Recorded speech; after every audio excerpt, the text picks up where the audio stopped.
അതിനുശേഷം അദ്ദേഹം പോർട്ട് സന്ദർശിച്ച ശേഷമായിരിക്കും വേദിയിലേക്ക് എത്തുക എന്നാണ് അറിയാൻ സാധിക്കുന്നത്. RB സനൂപ് കൂടി ചേരുന്നുണ്ട്. സനൂപ്, അദ്ദേഹം അകത്തേക്ക് എത്തുന്നതേ ഉള്ളൂ. അതിന് മുൻപ് തന്നെ ആളുകളെ എല്ലാവരെയും കയറ്റിയിരുത്താനൊക്കെയുള്ള സാധ്യതയാണ്. എങ്ങനെയാണ് കാര്യങ്ങൾ ക്രമീകരിച്ചിരിക്കുന്നത്? എത്രത്തോളം ആളുകൾ അങ്ങോട്ട് എത്തിച്ചേരുന്നുണ്ട്?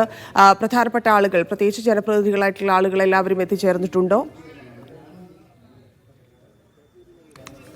ധന്യ, പ്രധാനപ്പെട്ട ആളുകളെല്ലാം തന്നെ എത്തിയിട്ടുണ്ട്. നേരത്തെ പറഞ്ഞതുപോലെ രാവിലെ 7 മുതൽ തന്നെ പൊതുജനങ്ങൾക്കുള്ള പ്രവേശനം ആരംഭിച്ചിരുന്നു. 10 മണി വരെയും പ്രവേശനം അനുവദിച്ചിട്ടുണ്ട്. ഇപ്പോഴും കുറച്ചുപേർ ഇങ്ങോട്ട് പോകുന്നുണ്ട്. എത്രത്തോളം പേരെ കയറ്റിവിടുമെന്നുള്ള കാര്യം ഇനി സംശയമാണ്. കാരണം പ്രധാനമന്ത്രിയുടെ ഹെലികോപ്റ്റർ അടക്കം വന്നു കഴിഞ്ഞതുകൊണ്ട് തന്നെ ഇനിയിപ്പോൾ നിയന്ത്രണങ്ങൾ വരും. പരമാവധി പേരെ ഇപ്പോൾ തന്നെ സ്റ്റേജിലേക്ക് കയറ്റിയിട്ടുണ്ട്. 10,000-ഓളം പേരെയാണ് പ്രതീക്ഷിച്ചത്. അത്രത്തോളം പേര് തന്നെ ഇവിടെ എത്തിയിട്ടുണ്ട്. ഇപ്പോഴും പലരും ഈ തുറമുഖം കാണുന്നതിന് വേണ്ടിയൊക്കെ ഇവിടെ എത്തിയിട്ടുണ്ട്. നമുക്ക് മലപ്പുറത്ത് നിന്ന് ഒരു പ്രമുഖ വ്യക്തി എത്തിയിട്ടുണ്ട്. അദ്ദേഹം ആരെന്ന് അദ്ദേഹം തന്നെ പറയും. ആരായിരുന്നു? ഞാൻ CH മുഹമ്മദ് കോയന്റെ PA ആയിരുന്നു. അതിന് ശേഷം ഞാൻ അദ്ദേഹത്തിന്റെ മരണശേഷം അബുഖാദിർ കുഞ്ഞാലിന്റെ സ്റ്റാഫിലുണ്ടായിരുന്നു.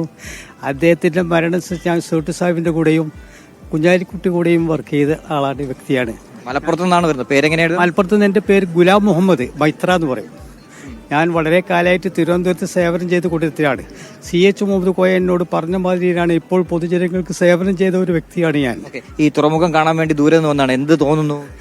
തുറമുഖം കാണാൻ ഞാൻ വളരെ ആഗ്രഹിച്ച് വന്നതാണ്. എനിക്ക് ഷുഗറും പ്രഷറും ഒക്കെ ഉണ്ട്. അതെല്ലാം വേറെ മാറ്റി വെച്ചിട്ട് ഞാൻ ഇന്നലെ രാത്രി തിരുവനന്തപുരത്ത് വന്നു.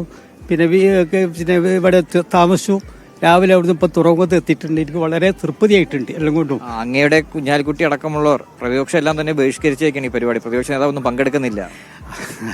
അതെന്തോ അവരെ ആയിക്കോട്ടെ. എനിക്ക് ഇതിൽ വളരെ താല്പര്യം ഉണ്ടായിരുന്നു. അതനുസരിച്ച് ഞാൻ വന്നത്. ഞാനിപ്പോൾ ഡൽഹിയിൽ നിന്ന് മാത്രമല്ല, എല്ലാ സ്ഥലത്തും എന്ന് എനിക്ക് ആഗ്രഹം ഉണ്ടായിരുന്നു. ഞാൻ കേരളത്തിന്റെ 75ാം വാർഷികം മുസ്ലിം ലീഗിന്റെ കഴിച്ചു ഞാൻ ചെന്നൈയിലുണ്ടായപ്പോൾ പരിപാടി ഇങ്ങനെ കാണുന്നു. ഈ പരിപാടി വളരെ ഭംഗിയായിട്ടാണ് എനിക്ക് തോന്നുന്നത്. കാരണം അങ്ങനെ വളരെ ദൂരദേശത്ത് നിന്ന് പോലും ആളുകൾ ഈ പരിപാടി കാണുന്നതിന് വേണ്ടിയൊക്കെ ഇവിടെ എത്തിയിട്ടുണ്ട്. അല്പസമയത്തിന് തന്നെ ഉദ്ഘാടന പരിപാടിയിലേക്ക് കടക്കും. 10:30 അദ്ദേഹം MSC സെലസ്റ്റീന മരസ്കസ് എന്ന MSCയുടെ കൂറ്റൻ കപ്പൽ 399 മീറ്റർ നീളമുള്ള കപ്പലിനെ അദ്ദേഹം സ്വീകരിക്കും. അതോടുകൂടി ഈ വിഴിഞ്ഞം തുറമുഖത്തിന്റെ 1ാം ഘട്ട കമ്മീഷനിങ് നടന്നു എന്ന് നമുക്ക് പറയാം.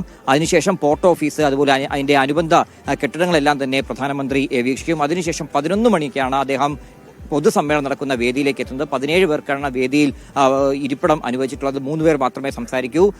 തുറമുഖ മന്ത്രി VN വാസവൻ, പ്രധാനമന്ത്രി, അതുപോലെ മുഖ്യമന്ത്രി പിണറായി വിജയൻ എന്നിവരാണ് സംസാരിക്കുന്നത്. ഉദ്ഘാടന പരിപാടികൾ ഏകദേശം 1.5 മണിക്കൂർ നീളും. അതിനുശേഷം 12:30 പ്രധാനമന്ത്രി ആന്ധ്രാപ്രദേശിലേക്ക് മടങ്ങും. നിലവിൽ ഇപ്പോൾ ചടങ്ങുകൾക്ക് വേണ്ട എല്ലാ ക്രമീകരണങ്ങളും പൂർത്തിയായി കഴിഞ്ഞിട്ടുണ്ട്. ആദ്യ പരിപാടി MSC സെലസ്റ്റീന മരസ്കസിനെ സ്വീകരിക്കുക എന്നുള്ളതാണ്. ധന്യ.